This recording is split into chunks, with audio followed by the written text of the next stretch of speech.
आज आप लोगों की संसद के अंदर एक बैठक भी हुई विपक्षी दलों की, क्या बातचीत हुई?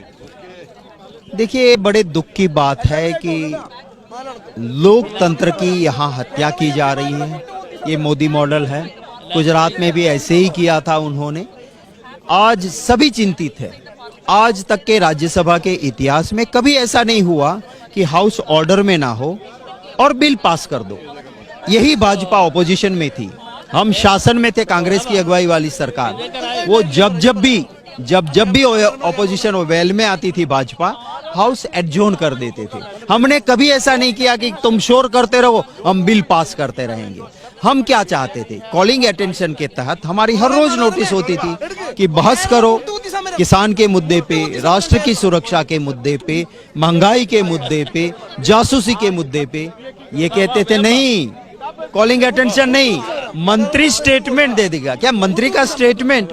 वो बहस हुई। तो फिर तो आप जिस तरीके से बता रहे हैं कि आप लोग ऐसा करते थे, इन लोगों ने नहीं किया, तो आप तो फिर सरकार और बीजेपी के ट्रैप में आ गए और आप लोगों ने हंगामा किया। अब सरकार कह रही है देखिए इन लोगों ने तांडव किया, लोकतंत्र के मंदिर में, गर्भगृह में चढ़ करके आप लोगों ने तांडव किया, स्पीकर रो पड़े।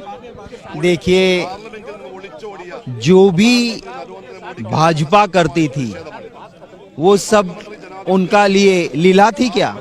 यही हाउस में पूरा विंटर सेशन, आधा मॉनसून सेशन नहीं चलने दिया था हमारी सरकार थी। हमने हर बार संवाद किया था और हाउस चलाने की कोशिश की थी। उस वक्त भाजपा के नेता कहते थे कि हाउस चलाने की जिम्मेवारी पार्टी इन पावर की है। हाउस नहीं चलने देना वो ऑपोजिशन का एक हथियार है और ऑपोजिशन को बार बार इसे यूज करना चाहिए। ये भाजपा के नेताओं के उस वक्त के बयान थे। जो सुखराम जी उस भ्रष्टाचारी करके मोर्चा खोला भाजपा ने, सुखराम जी ने रिजाइन किया। 18 दिन हाउस नहीं चलने दिया, तोड़फोड़ की हाउस में भाजपा ने। उसी सुखराम जी को फिर भाजपा में ले लिया था। उनका इतिहास तो देखिए। सरकार कह रही है कि जब कल सुबह वेंकैया नायडू सभापति भरे गले से उन्होंने अपनी बात की, एक तरीके से रो पड़े एक दिन पहले की घटना को लेकर के, उसके बावजूद आप लोगों ने सेंसिबिलिटी नहीं दिखाई और जो रिपोर्टिंग टेबल है सभा महासचिव की, उसके ऊपर चढ़ करके आप लोगों ने हंगामा किया।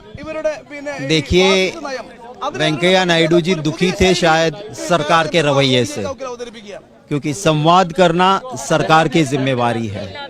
मुझे जहां तक बताया गया है, बिजनेस एडवाइजरी कमेटी में पहले ही दिन वेंकैया नायडू जी ने कहा था कि सरकार संवाद करे, रास्ता निकाले। सरकार एरोगेंस में थी, अहंकार में थी, बहस नहीं चाहती थी और उसी को चलते हाउस नहीं चला है। और इसीलिए जो जिम्मेवारी है वो सरकार के ऊपर है। जो घटना घटी उसके बाद ये भी प्रहलाद जोशी ने कहा कि एक ऐसी स्पेशल कमेटी बनेगी जो इन सांसदों के सीसीटीवी फुटेज को खंगालेगी और कठोर से कठोर सजा की सरकार मांग करेगी। देखिए, हाउस के अंदर के कुछ कानून है, करना होता है तो तुरंत जो चेयर में बैठे होते हैं वो हाउस ऑर्डर में लाने के लिए कुछ कदम उठाते हैं। ये सरकार के हाथ में नहीं होता है और अगर ऐसा कदम उठाएंगे तो ये समझ लो कि लोकशाही की हत्या, लोकतंत्र की हत्या की और एक और कदम है। संसदीय कार्य मंत्री ने कहा कि 3 बातों पर विपक्ष के साथ सहमति बन गई थी कि जो महंगाई है उस पर शॉर्ट नोटिस पे, शॉर्ट ड्यूरेशन की चर्चा होगी, कोविड पर चर्चा होगी और उसके साथ साथ किसान से जुड़े हुए, एग्रीकल्चर से जुड़े हुए जो इश्यूज हैं उस पर चर्चा होगी। ये सहमति बन जाने के बावजूद विपक्ष ने चर्चा की ओर रुचि नहीं दिखाई, हंगामे में रुचि दिखाई। देखिए, हमारी बात हो गई होती और चर्चा होती तो हम क्यों करते? देखिए, कोविड के मामले की चर्चा आई, हमने वक्त मांगा, वो वक्त दिया। कोई डिफिकल्टी हुई? हमने हिस्सा लिया ना। कोरोना पे पूरी राज्यसभा शांति से चली। जब ये कॉन्स्टिट्यूशनल अमेंडमेंट आया, हमने कहा कि इतना वक्त बढ़ा दो। सरकार सहमत हुई, कोई प्रॉब्लम नहीं हुआ, सबने बहस में भाग लिया, टाइम बढ़ गया। हम जो बहस चाहते थे, कॉलिंग अटेंशन की तहत चाहते थे ताकि सभी सांसदों को ठीक से बात करने का मौका मिले। ये बात नहीं मानते थे। ये तो चाहते थे कि नहीं, मंत्री का स्टेटमेंट शॉर्ट ड्यूरेशन डिस्कशन में आ गया, आप मान लो उसको, तो वो बहस नहीं है।